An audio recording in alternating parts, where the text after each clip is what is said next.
Listo. Entonces nosotros también tenemos a este flip-flop SR, se le ha fabricado o se ha diseñado un flip-flop llamado flip-flop SR síncrono, ¿no? Con el mismo principio de funcionamiento del flip-flop SR. La característica de este flip-flop síncrono es de que en la entrada yo voy a tener una entrada de reloj. Bien, esta entrada de reloj,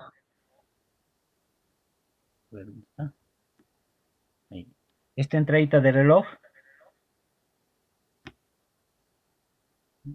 nos va a servir para poder trabajarlo con un oscilador, donde este oscilador me va a decir de que cuando esté en un estado cero, las entradas no van a tener valor en sí que van a actuar sobre el flip flop, ¿ya? Solamente va a actuar o el circuito va a funcionar cuando en mi reloj tenga una entrada de un 1 lógico, ¿bien? ¿Y por qué se da esto?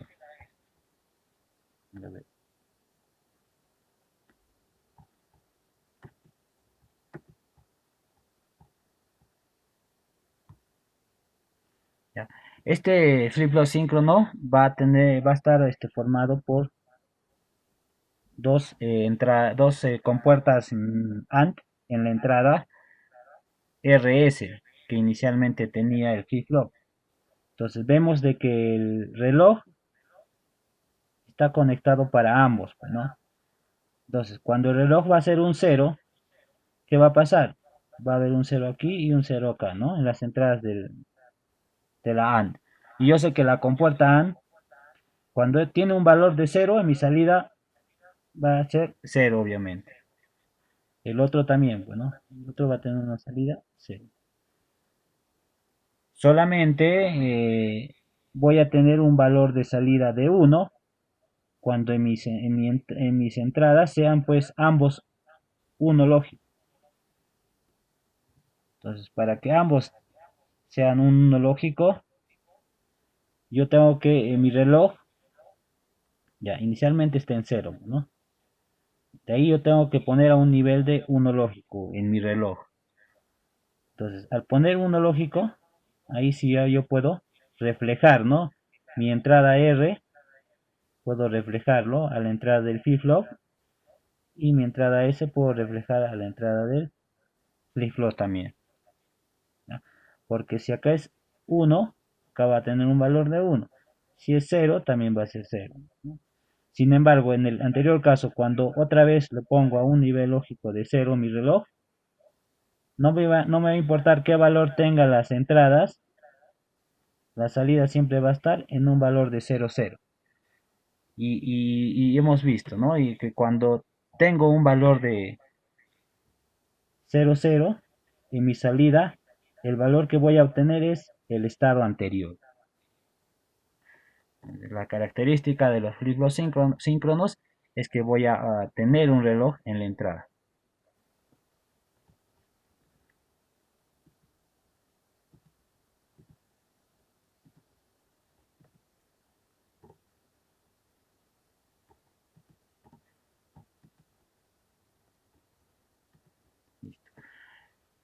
Así también nosotros vamos a tener otro tipo de flip-flop, el conocido flip-flop tipo D. Eh, un problema con los flip-flop SR es la condición del 1-1, ¿no? A ver, esto creo que me salté, no les expliqué, ¿ves? Ya. Nosotros habíamos visto estos tres valores de entrada, ¿bien? Pero ¿qué pasa cuando yo tengo una entrada de 1-1? Ahí me salté, joven. Cuando yo tengo en mi entrada un valor de 1-1, el valor va a ser indeterminado, ¿ya? Este valor indeterminado o bien puede ser 1 o puede ser un valor de cero, cualquiera de esos dos valores. Entonces, lo que nosotros debemos evitar en los flip-flops, para el tipo SR, que está constituido por con puertas NOR es no tener este estado del 1-1. O sea, este estado yo no lo puedo tener porque no me va a ayudar a mi circuito secuencial. Bien, entonces ese es un problema que enfrenta el flip-flop tipo SR. Y para evitar eso, nos dice que se ha diseñado el flip-flop tipo D. Entonces, un problema del flip-flop es la condición de R1 y S1, bueno, que debe ser evitada. Entonces, la manera de hacerlo es usando el flip-flop tipo D. ¿Ya? Y en el flip-flop tipo D, la única diferencia es de que yo solamente voy a tener una sola entrada. Y esta sola entrada, si se fijan, tiene una NOT que va a tener la función de, si en mi entrada D yo tengo un 1 lógico, ahí yo voy a tener, ¿no? Estas son las entradas R y la entrada S, ¿no? Del flip-flop síncrono. Entonces, si yo tengo en mi entrada S un valor de 1, a través de este NOT, yo este 1 voy a convertir a 0. Entonces, en mi R sí o sí yo voy a tener un valor de 0. Ahora, ¿qué pasa? Si yo en mi entrada voy a tener un valor de 0, mi set va a ser 0 y con la NOT, pues acá yo lo que estoy haciendo es convertir de 0 a 1 y en mi R ya no voy a tener 0, voy a tener 1. Entonces con esto lo que estoy haciendo es asegurarme de que no haya la condición de que en la R sea 1 y en la S sea 1. Gracias a esta compuertita lógica conocida como la negación, ¿no? La NOT. Entonces, yo tengo mi símbolo, este es mi símbolo del flip-flop tipo D, así lo puedo reconocer. Y su tabla de verdad es la siguiente, ¿no? Ahí tengo, ¿no? Cuando tengo en mi entrada 0, mi salida siguiente va a ser 0. Y cuando tengo en mi entrada un 1, va a ser un 1. Entonces, acá por ejemplo no voy a tener la condición de 0, 0. Entonces, con esto de repente yo no puedo saber si está almacenando o no la memoria de mi flip-flop. Pero hay casos especiales que yo necesito usar y me sirven, ¿no?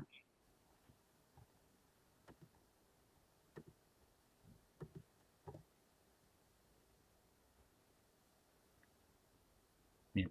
Tenemos también el otro tipo de flip-flop, es el flip-flop llamado flip-flop tipo T. Este flip-flop T de estado, este flip-flop T va a cambiar de estado en cada pulso de reloj, nos dice. Ya. El pulso es un ciclo completo desde 0 a 1, es el cambio de 0 a 1. Entonces, ahí tengo mi pulso de reloj. Si se dan cuenta, a diferencia del flip-flop tipo D, en el flip-flop tipo T estoy también usando, ¿no? Mi estado actual para poder condicionar también mi entrada. Entonces, si yo estoy usando mi estado anterior, yo con este flip-flop tipo D puedo tener mi tabla de verdad, pero ya en función del estado anterior. Por eso nos dice, ¿no? Cuando es 0, mi valor va a ser el estado anterior, y cuando es 1, el valor va a ser el estado anterior, pero negado. Nada más eso.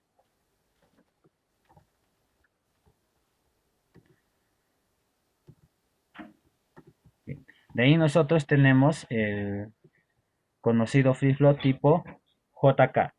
Este flip-flop JK es uno de los flip-flop más utilizados y viene ya mejorado, ¿ya? Porque a diferencia de los otros flip-flop, en este flip-flop ya puedo tener dos entradas. Si se fijan, ¿no? En el flip-flop tipo RS, en el flip-flop tipo RS generalmente solamente voy a tener una entrada nada más. Esta entrada se le conoce como al set, ¿no? Porque el set nos va a ayudar a que mi salida le convierta a un valor de 1 y el reset simplemente a volverlo a un valor de 0. Sin embargo, en el flip-flop tipo JK, yo voy a dar utilidad ya a las dos entradas, tanto a la J como a la K. ¿Ya? Sin embargo, nos dice en este caso, todas las combinaciones posibles de los valores de entrada van a ser válidos. Recuerdan de que en el flip-flop tipo RS yo tenía la condición de 1-1 donde no puede ser válido, ¿ya? Entonces, para el flip-flop tipo JK, para el flip-flop JK, voy a tener, nos dice, de que todos los valores de entradas sí van a ser válidos. ¿Qué quiere decir? Que la condición de 1-1 sí va a tener un valor. Y ese valor va a ser el estado anterior, pero negado. Ese va a ser su valor. Ya no voy a tener ningún valor no válido. Entonces, la razón por la cual se usa ya los flip JK es esta, pues, ¿no? De que ya puedo optimizar y usar, ¿no? Todos los valores de entrada, sin tener un valor que no sea válido.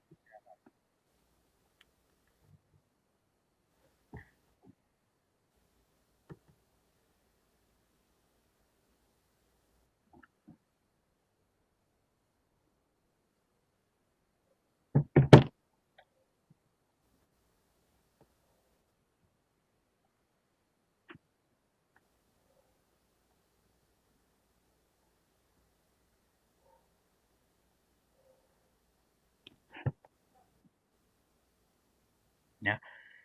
Hay que darnos cuenta de que estas tres primeras combinaciones son las mismas combinaciones que se usan en el flip-flop tipo SR.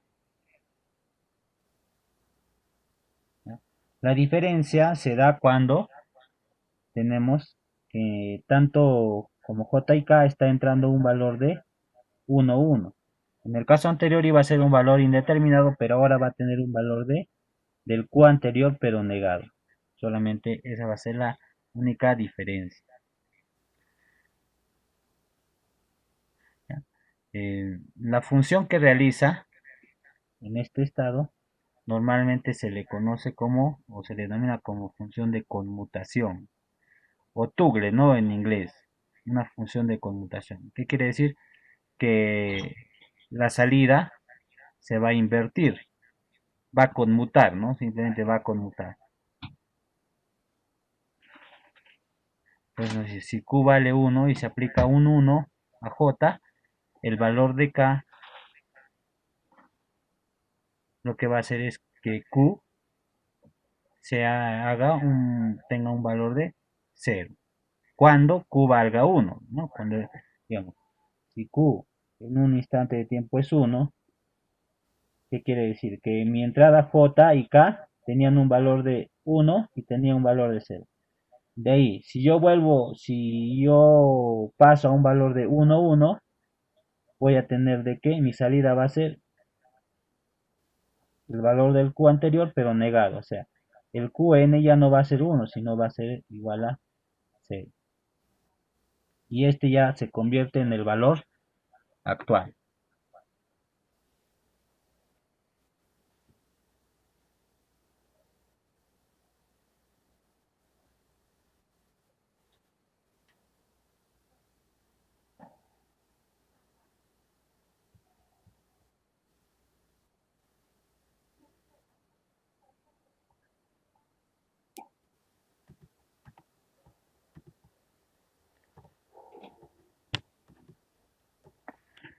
Listo. Entonces, hasta acá, a ver, ¿hay alguna duda? ¿Se entendió hasta acá, jóvenes? ¿Podemos tal vez repetir alguna parte que no se haya quedado claro para poder pasar a hacer unas simulaciones para probar que efectivamente está cumpliendo esta condición de almacenamiento de datos.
No tenemos consultas jóvenes, está claro entonces, ¿no?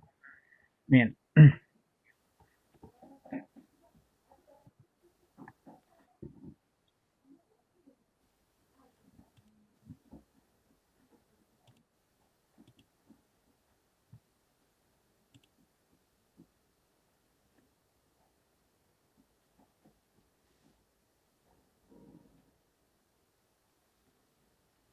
ya. Ahí pueden ver mi pantalla del Proteus. Ahí me confirman.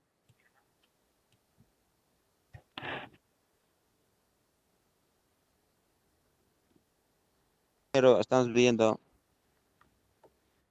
el circuito. Ya,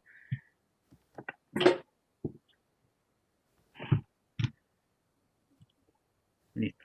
Entonces, les decía, ¿no? Que perdón, el flip-flop que hemos visto en la teoría está conformado por dos compuertas NOR. A ver, ¿dónde está? Ahí está, ¿no? Vayamos al inicio. ¿Ya? El flip-flop tipo SR está conformado por dos compuertas, ¿no? Las compuertas NOR. Asimismo, este flip-flop SR también puede estar formado con dos compuertas A. La única diferencia va a ser de que el valor indeterminado o el valor no válido ya no va a ser el 1, 1, sino para las compuertas NAND, el valor no válido va a ser el valor de 0, 0. ¿Ya? Esa es la única diferencia. Y solamente va a cambiar el término, o mejor dicho, los valores. A ver, ¿dónde está la tabla de verdad? Ahí. La tabla de verdad. ¿Qué quiere decir? Que en la compuerta, usando las compuertas AND, cuando...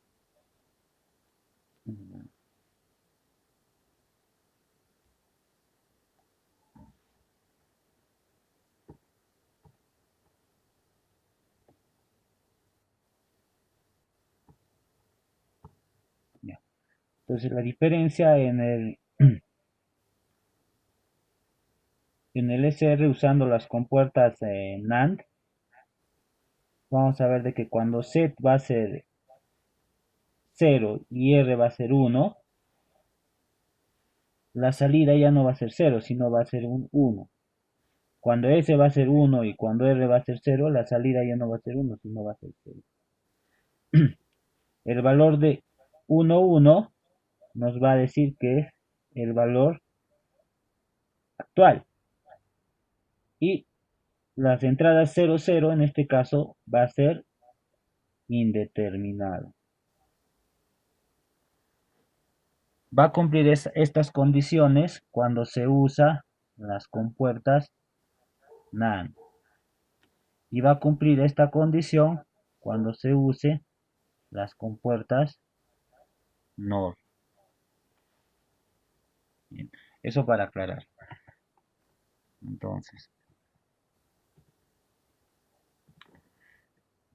vayamos primero a hacer la simulación.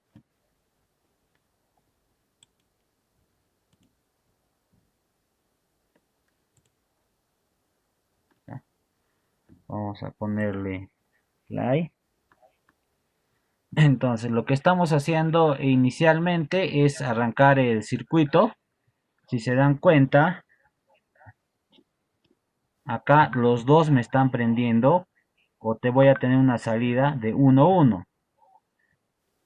¿Qué ha pasado acá? Como yo he encendido el equipo recién,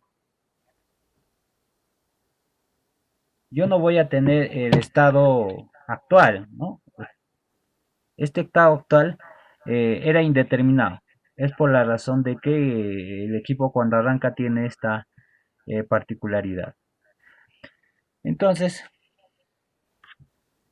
digamos, lo que yo voy a hacer es, según a mi tabla, vamos a mi tablita, ahí vemos que para una entrada de S0 y R1, a ver, lo que voy a hacer es resetear, ¿no? Ya lo que estoy haciendo es resetear. Al resetear, al poner el reset a 1, estoy viendo que en mi salida Q voy a tener un valor de 0. ¿Se dan cuenta? Está cumpliendo. En mi salida va a tener un valor de 0. ¿Para qué pasa? Voy a volver al estado de 0,0 ambos. Ahí tengo 1,1 y vuelvo a mi estado de 0,0 y la salida se va a mantener. ¿No? Este, obviamente, el Q2 es su complemento, su negado. Ya, centrémonos nosotros en el Q1. Ya, centrémonos ahí. A ver si modificamos mejor esto. Este va a ser el Q.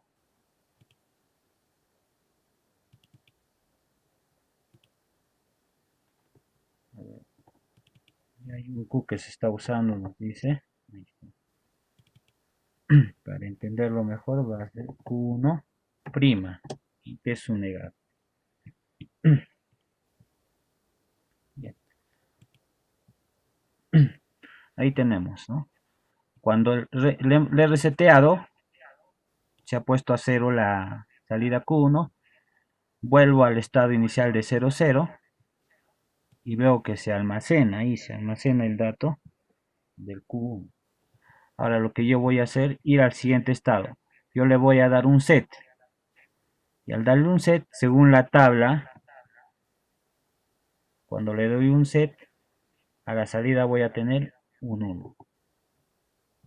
Entonces, yo le doy un set, tengo mi salida en 1 y yo voy a volver al estado de inicial, que es el estado 0,0.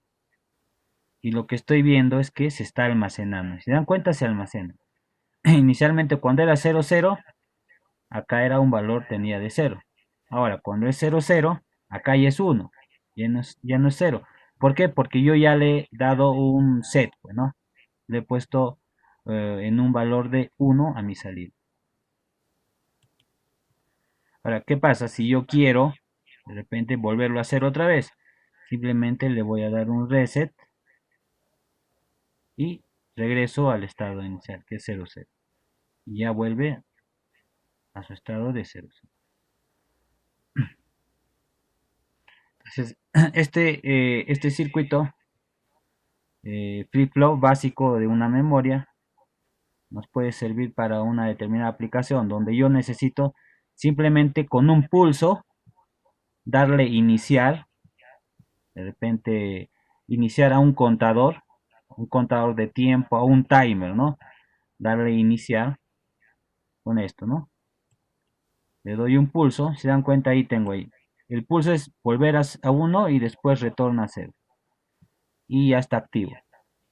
Entonces ahí está de repente temporizando, está contando algún circuito ahí que esté a, a la salida, ¿no? Conectado a la salida de este filtro. Una vez que termine la cuenta, lo que vamos a hacer es darle un reset, ¿no? Le doy un reset solamente de pulso y otra vez se queda apagado. No sé si ustedes vieron o saben cómo es una plancha sublimadora. Las planchas sublimadoras son unos equipos para poder sublimar, ¿no? Las camisetas. Si alguno no ha visto, de repente búsquenlo y se van a fijar. Esta plancha sublimadora realmente tiene un tiempo para poder transferir la imagen impresa en un papel hacia la tela. Entonces, con este circuito nos puede ayudar a poder controlar ese tiempo. Yo voy a tener de repente acá mi salida, ahí mi salida, un reloj, ¿no? Este reloj va a empezar a contar una vez que haya cuando haya una entrada de uno lógico a través de esta salida, ¿no? Del cubo. Cuando cae uno, mi reloj va a temporizar y esto va a estar programado. De repente 30 segundos y otra vez se debería de apagar. Entonces, lo que yo quiero es iniciar, ¿no? Yo cuando levanto mi plancha, pongo la tela, de ahí bajo la plancha y a través de un interruptor yo puedo darle un pulso de inicio, ¿no? Le doy un pulso de inicio y se fijan, ya tengo una entrada de uno. ¿Qué va a pasar? Mi reloj va a empezar a temporizar. Pasados los 30 segundos, este reloj, normalmente también estos relojes tienen una salida y esta salida lo que va a hacer es, esta salida se puede conectar al reset. Entonces, una vez que llega a su tiempo seteado, la salida va a enviar un pulso también de uno lógico. Y ese pulso lo que va a hacer es apagar, ¿no? Todo. Reinicia. Reinicia todo este proceso de reloj. Entonces, esa es la aplicación básica de una memoria, ¿no? De que se queda almacenado ese dato hasta poder utilizarlo en otro determinado punto de tiempo. En caso del flip-flop RS, utilizando las compuertas,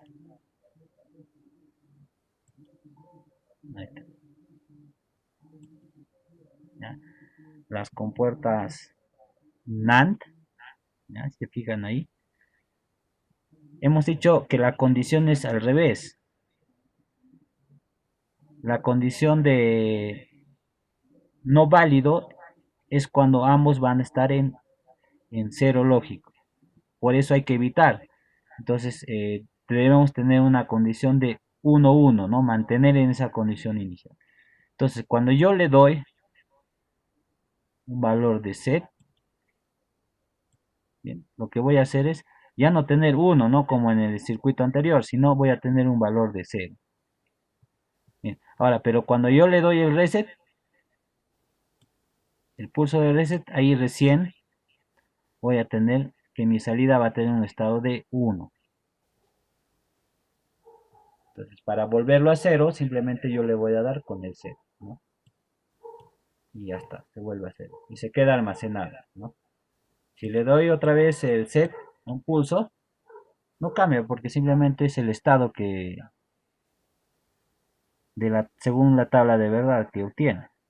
Simplemente cuando le doy el preset, recién me cambia de valor.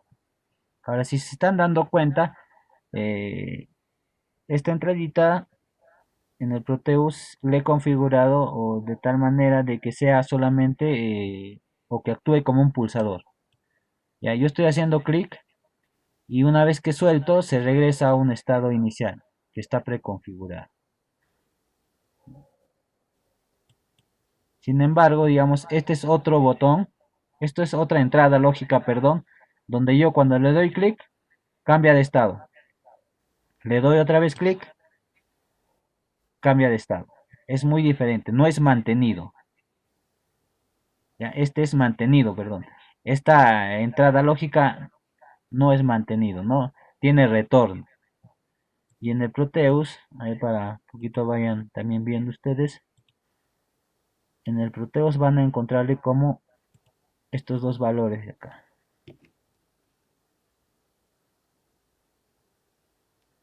Estos de ahí. Tenemos ahí el Logic Probe big, no, perdón, ahí está el logic, está el logic stat, ¿está? Y tengo el logic toggle, ¿no? El de conmutación, ¿no? La entrada lógica de conmutación. Así lo pueden encontrar ustedes en la librería del Rutero. ¿No? Si le doy simular, si se fija, ¿no? El estado lógico normal, que es para sin retorno, cuando le doy clic, cambia de estado, le doy otra vez clic, otra vez cambia de estado, ¿no? Y ya está.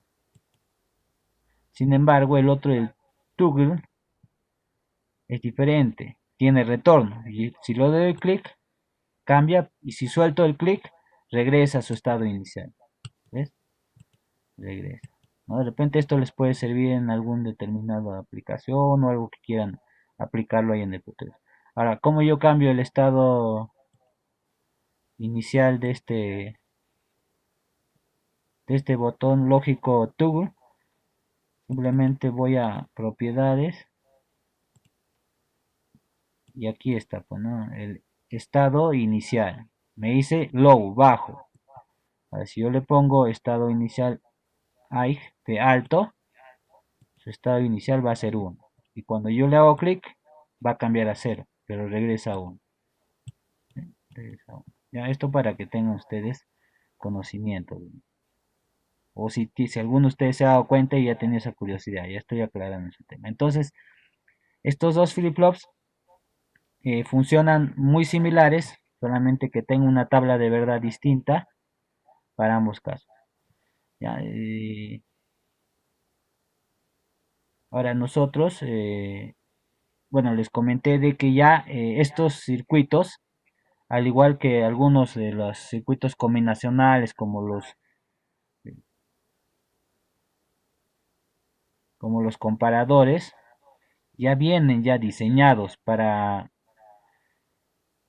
esta determinada aplicación. O sea, internamente ya tienen un conjunto de compuertas lógicas dispuestos de esta manera, ¿no? Que tienen este principio. Entonces, estos circuititos ya vienen ya como un bloque de función. Si yo quiero comprar un circuito integrado, ya yo lo tengo que comprar de esta manera. ¿Ya? Yo quiero un flip-flop tipo D, entonces yo le tengo que pedir de esta manera, flip-flop tipo D. Entonces ya es un bloque de función. Internamente ya sé qué es lo que tiene el flip-flop, ¿no?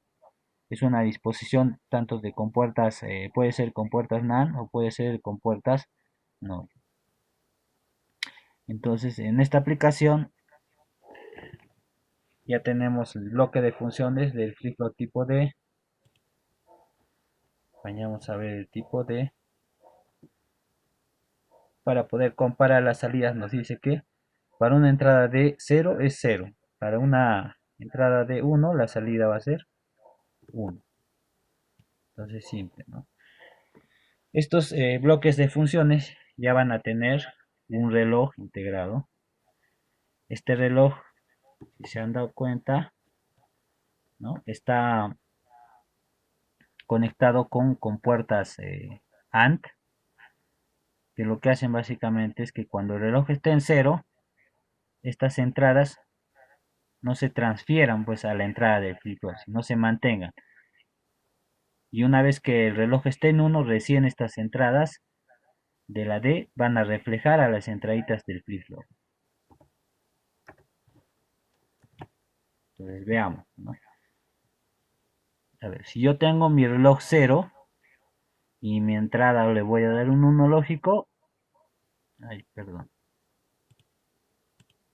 ya está, simulemos. Ya.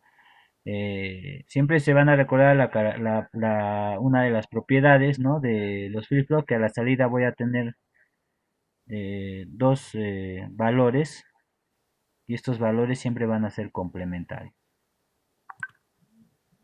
Bien. Entonces yo puedo simular, ¿no? Si en mi reloj le pongo 0 y en mi entrada, digamos, le doy un 1 lógico, veo que no cambia mi salida. Cambio el 1, no cambia mi salida. Es como si no estuviera funcionando mi entrada. Y es gracias al relojito, pues, y gracias a estas compuertas AND. Entonces, ¿cuándo va a funcionar? Cuando en mi reloj yo recién voy a ponerle un 1 lógico. Este es, a ver,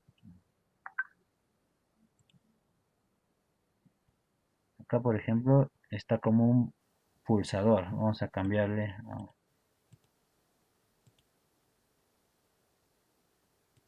esta. Entonces yo lo pongo a 1 y recién en mi salida. Bueno, cuando es 0, mi salida va a cambiar a 0. Cuando es 1, mi salida va a cambiar a 1. Bien. Si alguien se ha notado, hay algo peculiar, que cuando yo cambio de estado, la salida no cambia inmediatamente, sino va a cambiar cuando mi reloj va a cambiar de estado, cuando va a haber un cambio de estado. Recién, ¿ves? Cuando es 1, no cambia hasta que el reloj le dé el cambio, le habilite el cambio, si se dan cuenta. Bien. A ver, nuevamente está que me pide el Cisco cerrar sesión. Bien.